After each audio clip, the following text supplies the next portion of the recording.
Thank you everybody for joining. We'll be starting in just a few more minutes, just waiting for a few more people to arrive, so won't be too long. Thank you.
Hello everybody and welcome, and salamu alaikum, peace be upon you all.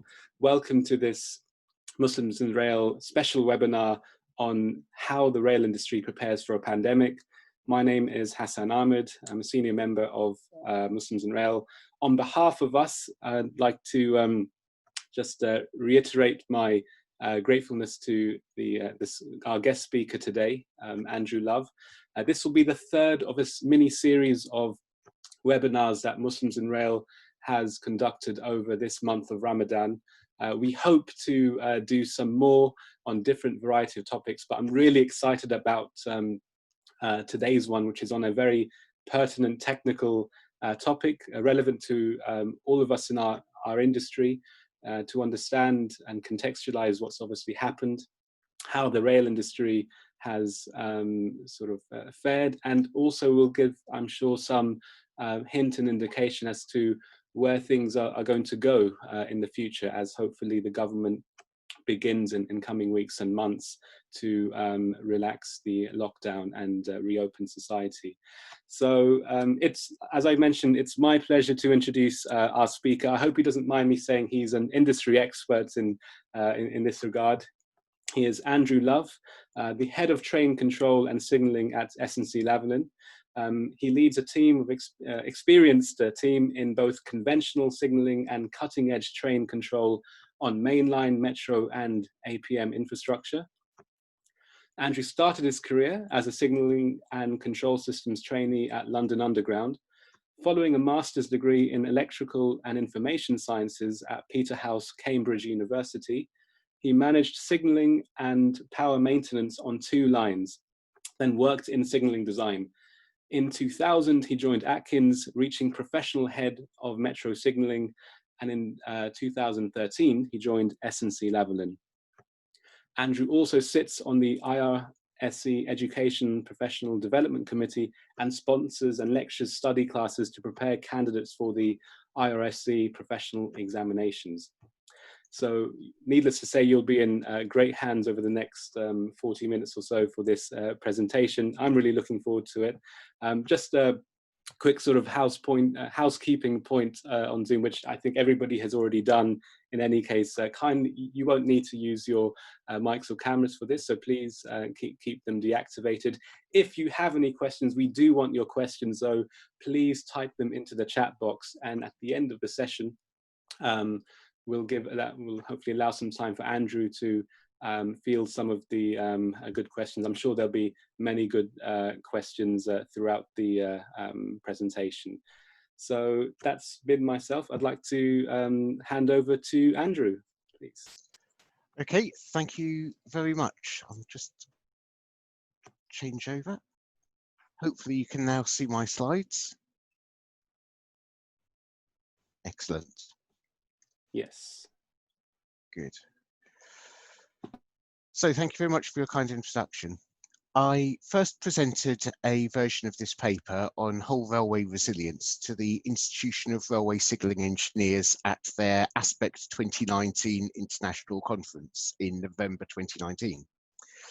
This discussed what were called unexampled and unimagined low probability, high impact events that could impact railway operations and how they could be mitigated using rail control technologies.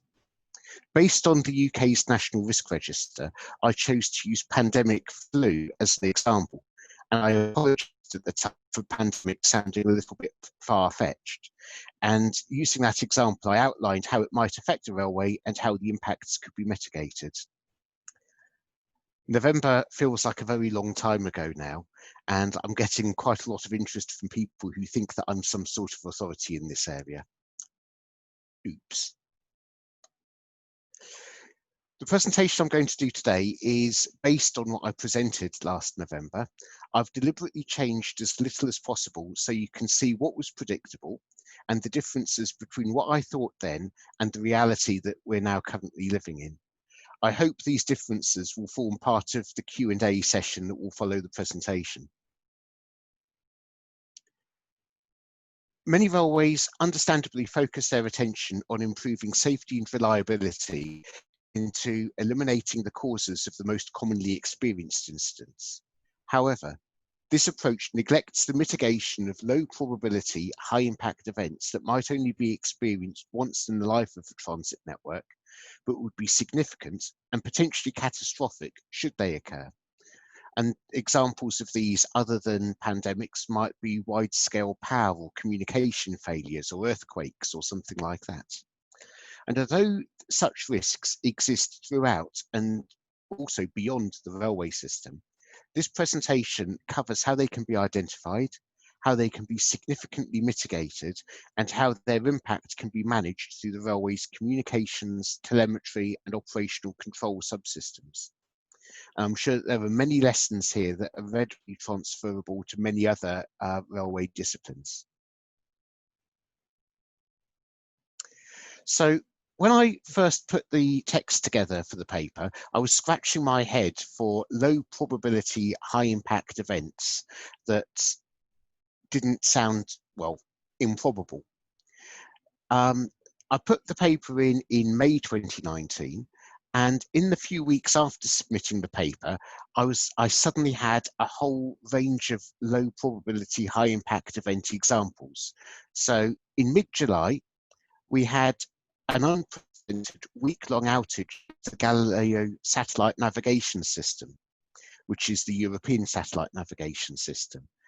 And I asked people to imagine what it would have been like had that been the American GPS system that had a week-long outage instead.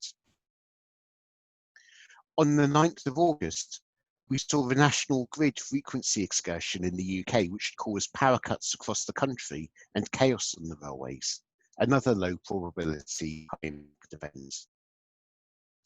To top it all, on the 14th of July, we saw England win the Cricket World Cup. Definitely low probability, definitely high impact, and the impact on railway operations has yet to be determined. Let's start with some theory to understand probability and impact. The relationship between the probability of an event and the impact of that event can be plotted on a probability impact curve like the one that I've shown, also known as a frequency over n curve. The events that are put on these curves are typically derived by hazard identification studies and previous experience, followed by risk assessments to identify the probability and impact. These curves typically have the characteristic shape that I've shown here, and just to prove that I've not completely made it up, there's an example of a real-world curve. Unfortunately, I'm not allowed to tell you where that particular curve's from, but you take the point. The problem with this risk identification is that it might fail to identify two categories of hazard. First of all, there are the unnoticed and unmeasured events, which are very common but of very low perceived significance and may not be noticed unless they're actively being searched out. And the second category is what are called unexampled events, which is the events that have never yet happened, and unimagined events, which are the events that we don't even know haven't yet happened. If you add those categories of events to the probability impact curve, you start to get the slightly modified form that's shown here. You can then split this curve into 4 zones. You've got what's called the inconsistency zone, where imperceptible changes in how the railway performs, such as run times between stations, driver reaction times, station staff reaction times, can cause detriment to the overall performance of the railway. Then you've got perturbation, where you've got small but noticeable events, such as a passenger holding a door for a friend, which cause a detriment that can be noticed but might appear trivial without further analysis. And it might combine with other events to start to cause a much more measurable impact on the overall performance of the railway. Then you've got the zone of unreliability. It's where the failure of systems and processes to work as planned causes measurable impact on the overall performance of the railway. Finally, you've got the zone of vulnerability, which is where there's the possibility that a significant event will occur. There's a risk that it might be treated as a one-off event. As probability decreases, it's tempting to think of such events as bad luck rather than to actively prevent or mitigate them. And these hazards are sometimes discarded before they're given a full analysis. However, the risk level of the event, that's the probability multiplied by the impact, may still be similar to that of other events in the more moderate probability impact region. So it's rational that it should be afforded the same attention as the more typical events. At the tail end of this curve, up here, you've got the events that might not happen in the life of a railway system, but if they did, they would be devastating. So the rest of this paper focuses on these high impact, low probability events in the vulnerability zone.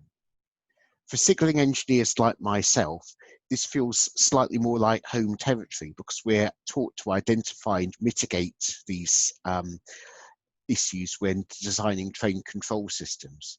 But in this paper, I'm applying that same thinking at a whole railway level. So a question I've already been asked on LinkedIn when this was announced: how can we start to identify unexampled and unimagined risks? One source is national guidance. Governments assess the risks which face their nation so that mitigation can be undertaken. And while these risks are not railway specific, they can form a useful resource to help identify low probability, high impact risks. In the UK, the Cabinet Office maintains a detailed national risk assessment, which is classified, but publishes a summary where specific risks have been grouped as the National Risk Register of Civil Emergencies. This in turn drives documents such as the National Business Resilience Planning Assumptions. The 2017 UK National Risk Register summarises the threat to the UK in 2 risk matrices, one covering UK hazards, diseases, accidents and societal risks, and the other covering UK malicious attack risks. First, here's UK hazards, diseases, accidents and societal risks. Note that the data in the publicly available National Risk Register comes from the classified National Risk Assessment, so the definitions used for the impact and likelihood scales are not available. However, it shows relative probability and severity, and we can infer the likelihood of a particular incident occurring from the other information shown on the chart. So first of all, here's pandemic influenza in the top right corner. So highest impact and highest likelihood. Here's the equivalent for UK malicious attack risks. Note that this doesn't show anything in the top right corner that's rated with both high plausibility and high impact, which comes as a surprise, because many people think that that's where some of the biggest risks happen to be. It does show attacks on transport and crowded places as high plausibility, and cyber attacks on services as medium high plausibility. And sadly, both of these have happened since this risk register was published in 2017.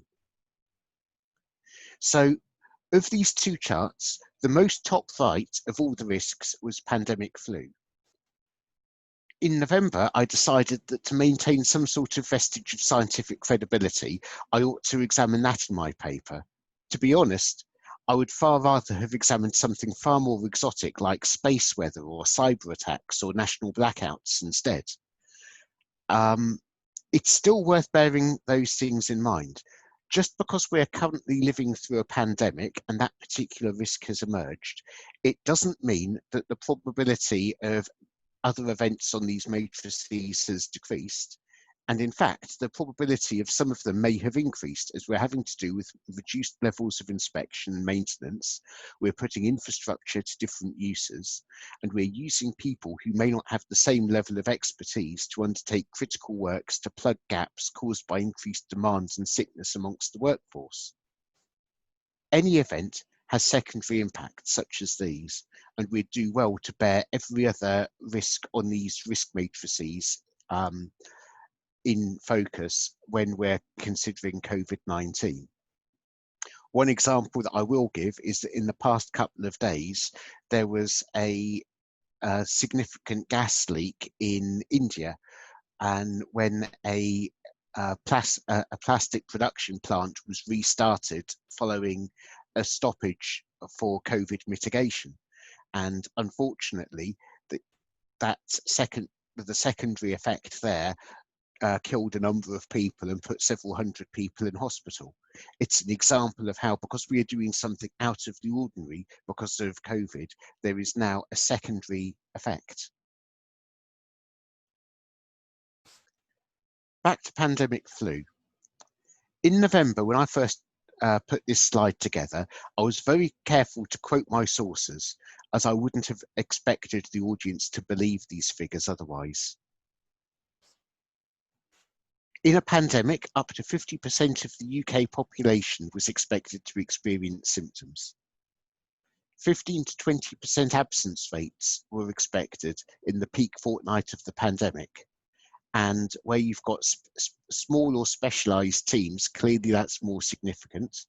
And clearly, if you've got staff with caring responsibilities, they would also have to take time off, so that would increase the absence rate. Fatality of up to 1.13% of the population was anticipated. There would be disruption to supply chains if borders were closed, and lack of performance from suppliers. At the time, it felt like I was saying something which was over dramatic.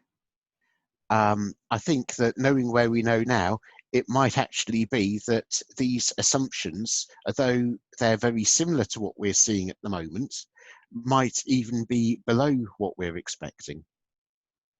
And I think what we can see is that we're not living in an unprecedented time at the moment. We're living at a time that was actually predicted 2 years before the event. So, how does pandemic flu impact the railway? We know that staff with caring responsibilities might need to take time off work even when well. The previous figure of 50%, I believe, reflected the impact of school closures on parents not being able to attend work, and might have included the impact of people who had suffered bereavement not being able to attend work. Unfortunately, because it's based on a classified document, I've not been able to find out more detail on that. I also speculated on the risk that staff would stay away from work for fear of becoming affected, or due to difficulties in travel or other logistics caused by the pandemic. And I think that where we are at the moment in the pandemic, when we're now starting to talk about releasing the strict lockdown and encourage people back to work, is starting to hit exactly that issue where people don't want to move outside the comfort and security of their own home. We've all experienced the impact of suppliers failing to deliver and the particular significance of international supply chains. China was where this pandemic started, and China is where a very large proportion of electronic goods are either manufactured or assembled. And even back in January, I was dealing with some of our clients who are having difficulty in obtaining spares for parts of their railway because either the base components or the assemblies were made in China and they weren't able to get the parts that they needed, and we needed to help them develop contingency plans. We're not just talking about supplies of technical equipment, we're talking about catering, cleaning, staff transport, facilities maintenance. I also predicted that there was going to be changes in ridership due to passengers being sick and that there'd be a need for increased sanitation. I'll be honest that I massively underestimated what these changes in ridership would be like, and in hindsight that was foolish. I didn't realise the economic impacts to the operators due to there being so many people staying away to avoid cross-contamination. How do we mitigate these effects? I could have titled this slide, "How would you run your railway function with only half your team?" Do excuse me. In terms of train operation, there are clearly benefits in fully automatic train driving, what's called grade of automation 4, or GOA 4, as this reduces the dependency on train driver ability in normal system operation. However, it's not the politician's dream that some believe it to be. There needs to always be sufficient competent staff available to recover failed trains, including a full system failure, within an acceptable timescale at all times that trains are in passenger service. So this solution does not give full mitigation from a loss of staff. It can only help deal with a reduction in staff. There are solutions such as remote train operation in the event of a failure that would allow a greater number of trains to operate for a given fixed number of staff, although this technology does not mitigate all failure modes. We need to remember that just because a railway has stopped working, it doesn't stop our duty of care to our passengers.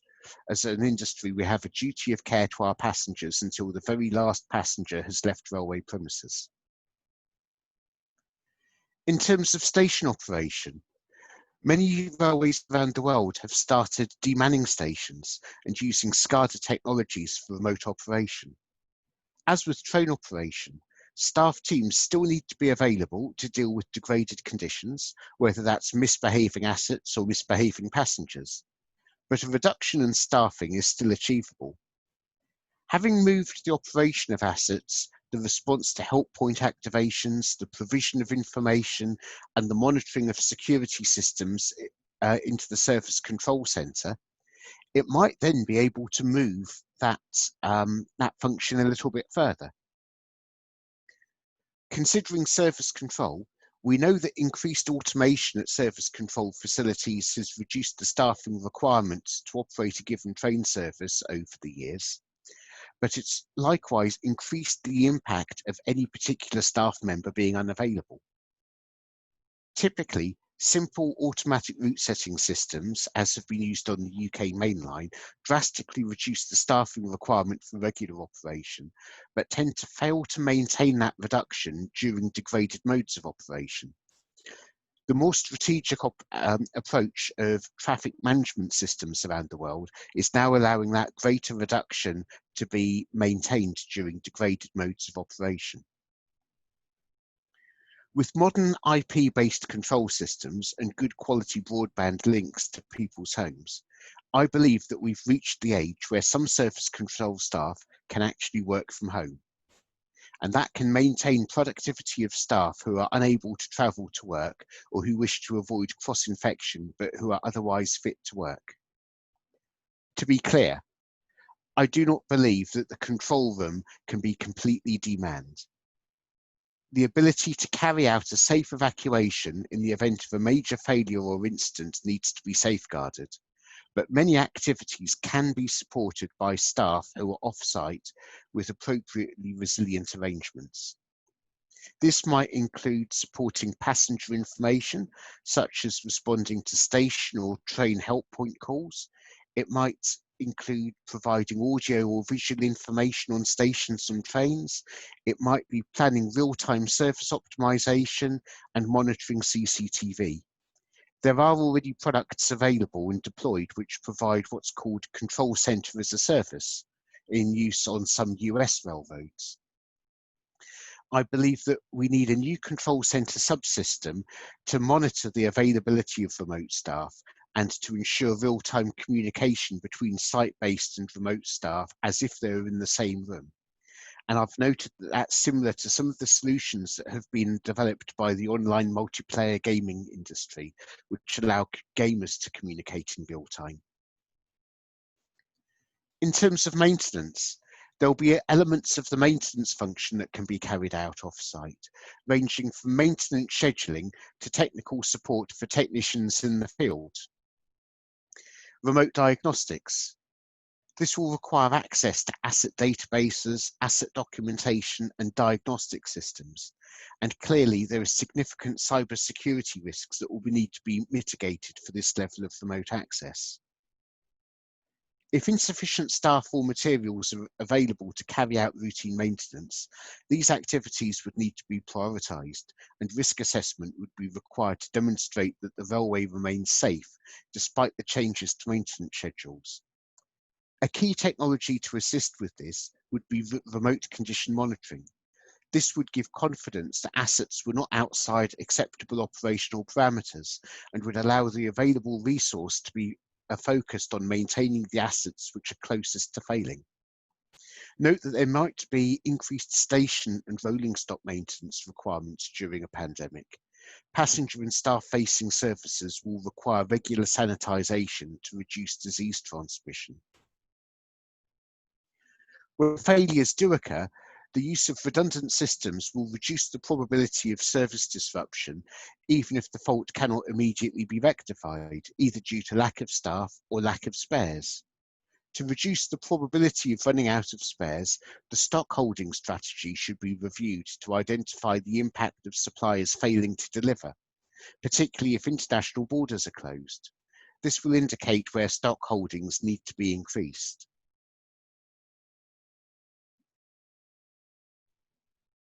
Alternative supplies might be required, not just for point motors and signal lamps, but also for transport, catering and cleaning. Note that need for risk assessment as processes are adapted to meet specific scenarios. This means that railways need to have appropriate processes and training so that effective real-time risk assessment can be undertaken, and there is an understanding of acceptable levels of risk and unusual times, so that the railway neither closes its doors prematurely, unwittingly creating a greater societal risk as people use a different mode of transport with higher inherent risk, nor operating at an unacceptable level of risk when other safer transport options are available. The pandemic will significantly affect passenger demand. Passengers will rightly be staying away from work and social activities for the same reasons as staff are unavailable. There may be opportunities to modify service patterns to enable the limited service capability to match the limited demand, or reflect a new strategic importance, and the rail control system can facilitate these changes through dynamic timetable replanning tools and real-time crew management tools. Reflecting on that, in the UK, there's been a lot of work done to change service levels for exactly the reasons that I've just stated, and there's been a massive improvement in the lead times for emergency timetables. But using new traffic management systems, I believe that those improvements could could be taken even further. Some railways are critical to the operation of major cities and will cause significant disruption if they're not available. Other railways are beneficial to their environment, but can feasibly be temporarily replaced by other transport modes with tolerable passenger impact. It's necessary to identify the effort and expense that it's appropriate to elevate a railway to a very high level of resilience. Sometimes, the systemic importance of the railway increases in times of wider disruption.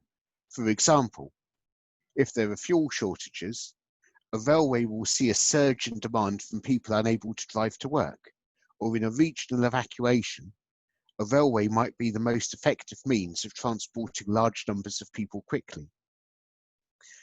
Identifying how a railway can be made more resilient through identifying the unexampled risks, developing mitigations, and implementing these through changes to infrastructure, training, and processes must be a continual process and not a one-time activity. So, how do we go about mitigating high-impact, low-probability events without breaking the bank? A railway is a socio-technical system that comprises not only the engineering assets, but the human resources and processes by which those resources interact. It's therefore appropriate that if you consider how to improve the resilience of the system, you need a definition of diversity that is that considers all the assets and the resources and the processes. The whole railway system resilience model I will now show you illustrates different types of resources, different types of diversity by considering as an example two people communicating and a range of ways in which that communication could be diversely achieved. First of all, there's asset diversity, the provision of resilience by replicating an engineering asset with the systems which can perform the same function, for example, a backup server or a duplicated communications bearer. Then spatial diversity, the provision of resilience through the location of equipment or resources in multiple locations, so that the unavailability of one location does not deny the availability of all equipment or resources. Examples include backup control rooms, emergency stores, off-site copies of data and records. It's interesting to note that at the moment, dealing with pandemic flu, we've got people able to use things like backup control centers to segregate one operations team from another operations team so that they never meet, they never use the same control surfaces, and therefore the risk of them cross-infecting each other is significantly reduced. There's the technique of utility diversity, the provision of resilience through diverse utilities upon which the primary systems are reliant, things such as power, communications, cooling systems.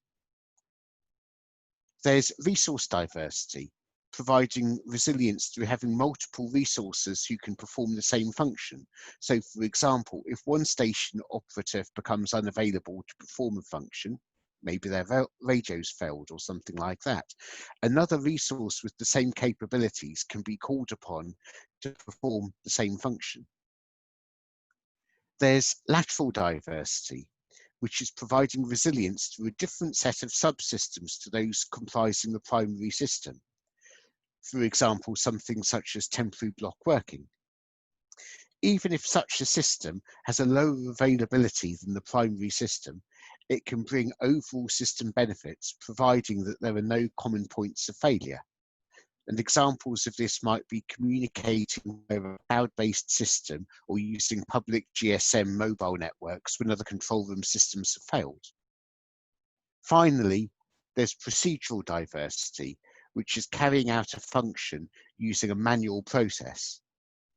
It's likely that you'll have a significant loss in system performance, but it will allow the system to be placed into a safe state following failure of multiple subsystems. This sounds very analytical. It's worth noting that some of what I've described here already happens informally in a failure through common sense. And in this case, implementing them as part of a wider railway resilience model is going to be very cheap.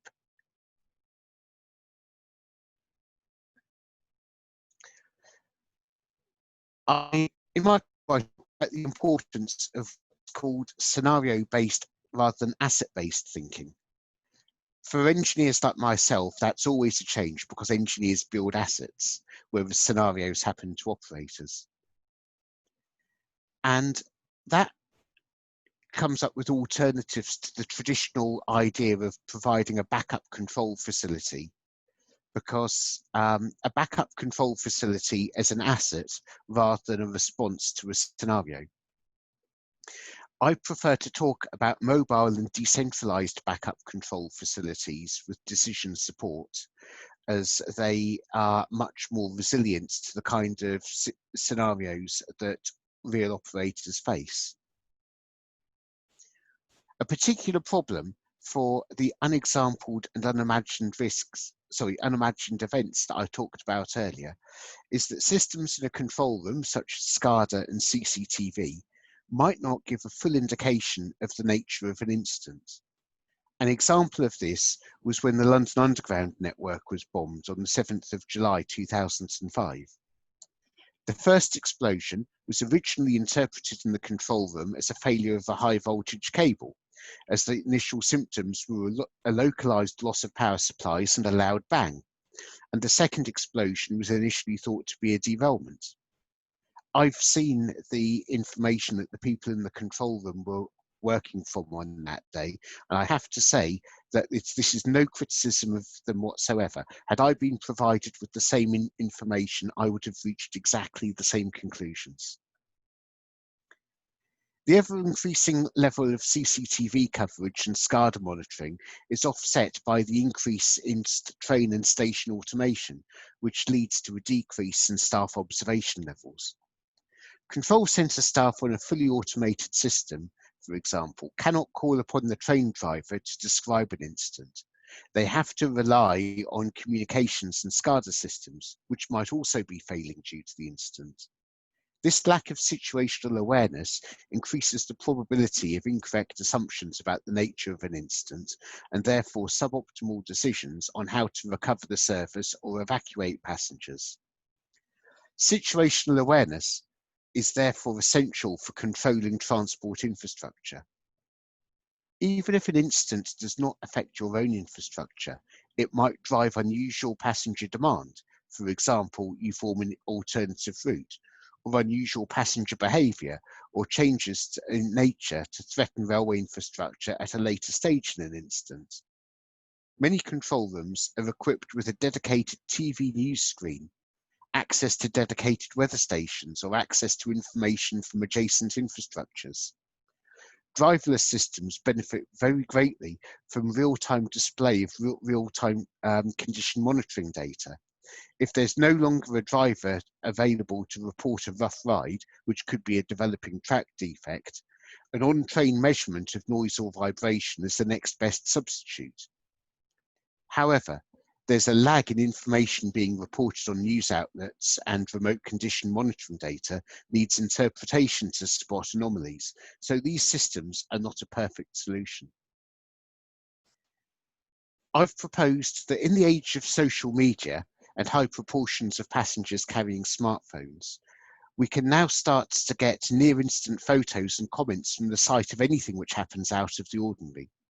The level of information on an incident available on social media is as great as the level of information in a control room from dedicated comms systems, but from a very different perspective. Control centres are engineered to appropriate levels of integrity, but only relay the information they're designed to relay, creating gaps. Information from social media might be opinionated, incomplete, and potentially deliberately misleading. But if it's made available to control centre staff in a suitably filtered form, it can provide context to the information from more conventional control sources. Some summaries. To mitigate low probability, high impact events, you need to ensure that your probability impact curve is complete. You need to include the unnoticed and unmeasured, as well as the unexampled and unimaginable hazards. And you need to make sure that you don't discard potential hazards until they've been evaluated. You need to look at advice from government agencies and experience of other railways when identifying low probability, high impact hazards. One of the things the current pandemic teaches us is that it was eminently predictable and railways should have been preparing for it. You need to plan for failure scenarios rather than asset failures and use whole railway thinking to find cost-effective techniques for maximising railway resilience. You need to provide diverse sources of situational awareness for service controllers, including non-conventional sources such as open data and social media. And crucially, you need to test your resilience before circumstances test it for you. Talking about having things tested for you, I'm in the unenviable position of having already had hindsight review my paper.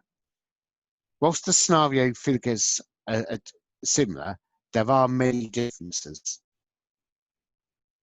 I missed issues such as how do you keep mainline guards turning up to work? I know that there were many of them who were very concerned that they had a job that involved pushing through crowded trains at the start of the pandemic, and therefore a high exposure to risk. I missed mitigations such as calling back skilled staff who had retired or moved to other professions, which is something that the transport sector has done, as well as the NHS, for example. So I'm starting to see some of the gaps in my thinking. Some actions that I'd suggest coming out of this paper. Coronavirus is only one example of a low probability, high impact event. So we need to encourage people to think about such events generally rather than focusing on the pandemic that we've got on at the moment. It's just as likely we're going to have some of those other impacts. We've already had wobbles in our broadband infrastructure during this pandemic, and clearly that's going to be even more critical than it would be under normal circumstances. We need to encourage our industry to think of a framework to identify their full risk spectrum. And some of the models that I've illustrated in this talk are useful for that. Good preparation for one event is generally good preparation for other events. We're never going to be able to predict everything, but good preparation, for example, for a control center becoming unavailable, turned into good preparation for running split control staff so that you could minimize cross-infection. Likewise, the retail sector used its no-deal Brexit preparation to mitigate supply chain problems due to coronavirus. It's not just the high impact events, it also applies to lower impact events. And some of the things that you would do to prepare the railway for high impact events means that under normal circumstances, we can run a more resilient everyday service. We also need to consider the longer term complications of low probability, high impact events. Suppliers failing, longer term changes in travel patterns, and also the knock-on events where, because we are so busy mitigating one issue, we either cause or fail to notice a further event. So that's my call to arms. Thank you for your time today. May I ask if there are any questions that we can start the discussion with? Thank you, Andrew. Yes, thanks for a very insightful detailed presentation. A lot of really useful content there, to thought-provoking as well in terms of some of the thinking behind the scenes for this and perhaps other sort of high impact probable events.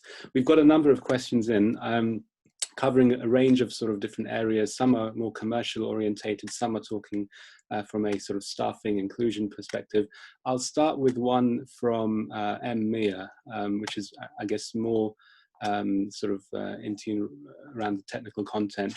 It's given the 2-year lag between the current pandemic being predicted based on your source material, what are the future risks being predicted now, I guess?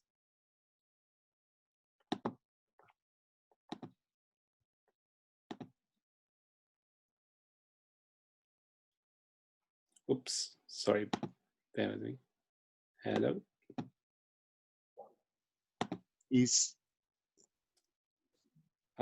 Can you hear us, Andrew? Yeah, yes, I can. Apologies. Okay, apologies.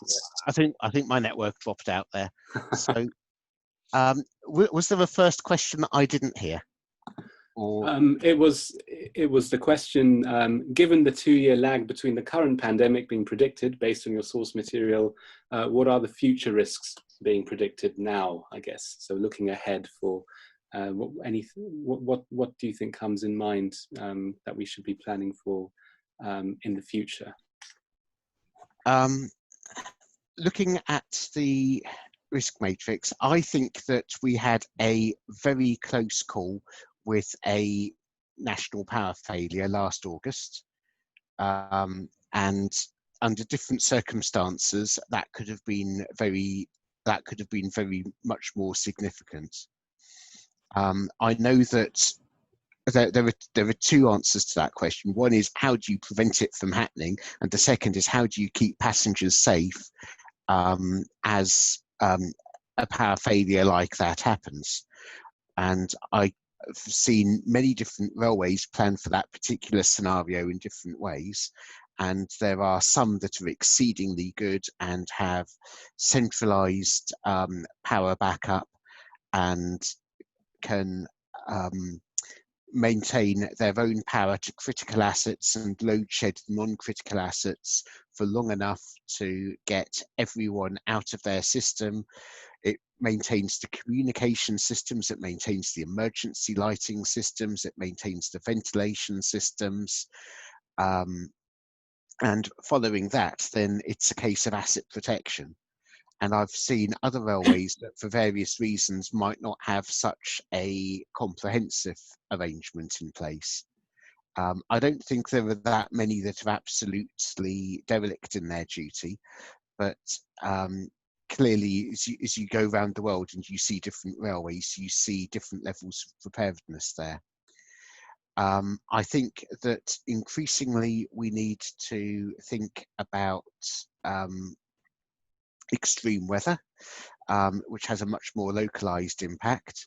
But an example of the impact of that is what Superstorm Sandy did to the transportation network in New York in 2012. And on the one hand, I've seen some absolutely fantastic efforts to get that back into service in the months that followed. On the other hand, I know that they are still doing capital works planning to mitigate some of the damage that was done 8 years ago. So clearly there's a very long-term effort there. I don't think that any of the issues that are on the matrices that I showed should be written off. I think that they should each be identified on their own merits, and the mitigations should be devised for each of them, and then you can do a business case analysis of which of the mitigations that are justifiable. Sure, brilliant. Thank you, Andrew. I'll go on to the next few questions, just conscious of time as well. I guess a more sort of commercial orientated one, perhaps from your perspective as a as sort of a departmental sort of leader. Nasser asks, I'm really concerned about employee claims for making them come to work, even if health risks are claimed. I guess any particular views? Apologies, could you repeat that? So I think one question is, I'm concerned about employee claims for making them come to work. I guess sort of legal claims against the employer for unsafe working conditions, perhaps, even if health risks are claimed. Okay, what I heard was the risk of there being claims against employers, so that would be railway employers, due to the health risks during a pandemic. Is that correct? Yes, that's correct. Yes. Okay. It's certainly something that bears heavily on me. I'm very well aware that we talk about there being a risk-reward ratio between people, whether people leave their houses and whether they can get things done. And clearly, there's the low risk option that everyone stays in bed and never goes to work, but we wouldn't get very much done. The way that I see the environment at the moment is that the risk, i.e. the risk of infection, sits with the employee, but the benefits, i.e. getting something done, sits with the employer. And as an employer, I need to make sure that my team are as comfortable with the solutions that I put in place to keep them safe as I am. And I treat the safety of my staff very, to me, that's sacred. My personal view is that in the railway industry, we are used to putting people into inherently dangerous situations. We put people into the trackside environment where there are risks from moving trains. We put people into an environment where there are risks from electrocution, where there are risks from slips, trips and falls. We're now in an era where we're going to have to put people into an environment where there is a risk of infection. And just like we have done with moving trains, electrocution, slips, trips and falls, we need to identify safe ways of working. We need to make sure that we have got appropriately designed infrastructure, that we have got appropriate protective equipment, we've got training, we have got an audit of that training, and we have therefore done everything possible to make sure that people can work safely in what would otherwise be a dangerous environment. I think that we could do a better job of that in the railway industry. There are still people who sadly don't come home from work, and every person for whom that happens is one person too many. Every person who gets injured is one person too many. But compared to where the industry used to be 10, 20 years ago, we have made enormous strides. We now need to apply that same focus to keeping people safe from coronavirus whilst still delivering for the railway industry. Sure. Thank you. I'll just go to on the topic of staff, a question asked earlier by Daisy. How does de-staffing rather than de-manning affect inclusion across our network? So I guess from a diversity and inclusion perspective. That's a very, very good question. We need to make sure that where we are putting alternatives in place, that they bring benefits to people who have different needs to the majority of passengers. And I hesitate when I say majority, because I suspect that actually I'm talking about a group of minorities where virtually everyone has something that would mean that they would ideally get a better service. So we need to make sure that those are considered, that those needs are considered or identified, considered and pulled in to the design of the de-staffed system. So that could be making sure that help points, if we're going to use help points rather than staff on platforms are at an appropriate height, that they're provided with assistive hearing technologies, that information is made available in a visual as well as an audible format, that appropriate design guidance and has been undertaken for people who maybe are neurodivergent. There's an awful lot of guidance out there, and it's beholden on us to be aware of that guidance and design with it, not just when we're destaffing stations, but when we are doing any sort of railway design. I think that we also need to consider things like degraded modes of operation, and there's a lot that we can learn from the built environment sector there, in terms of how you handle people with mobility impairments during things such as building evacuations. It's all doable, but we have to start by identifying the needs that we're trying to meet and looking at the generally excellent information which is out there as to how to meet those needs. Sure. Thank you.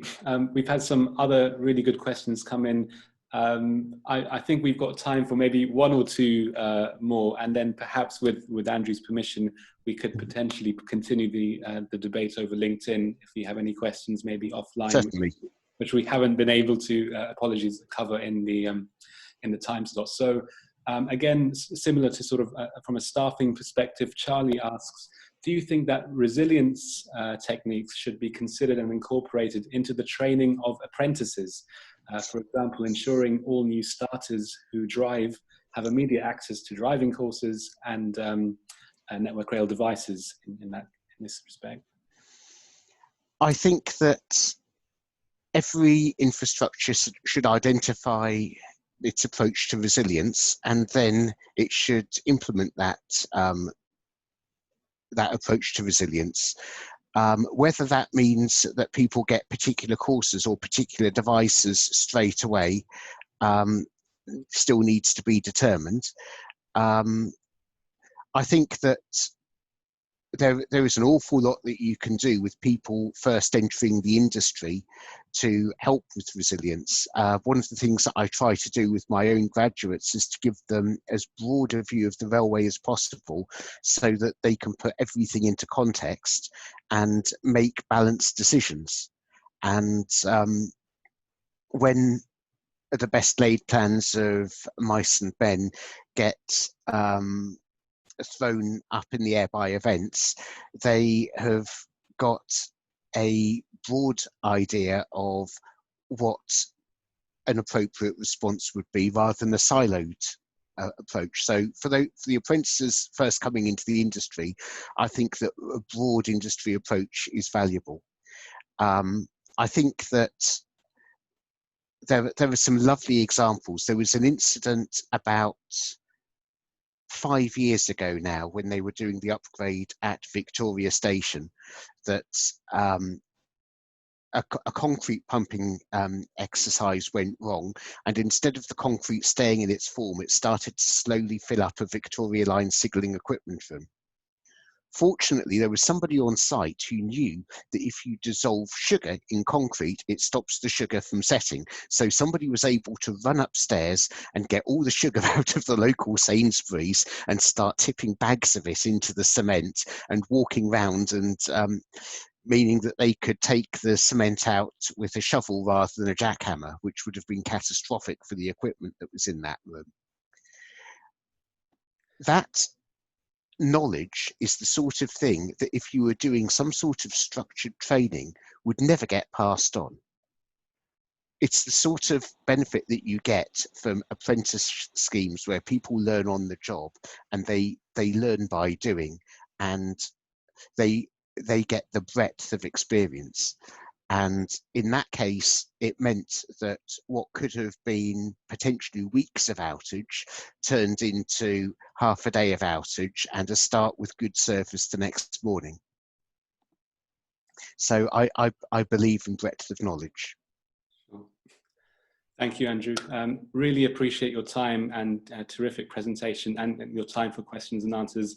I'm conscious that you have a busy schedule ahead of yourself, so do apologize for anybody else who asked questions.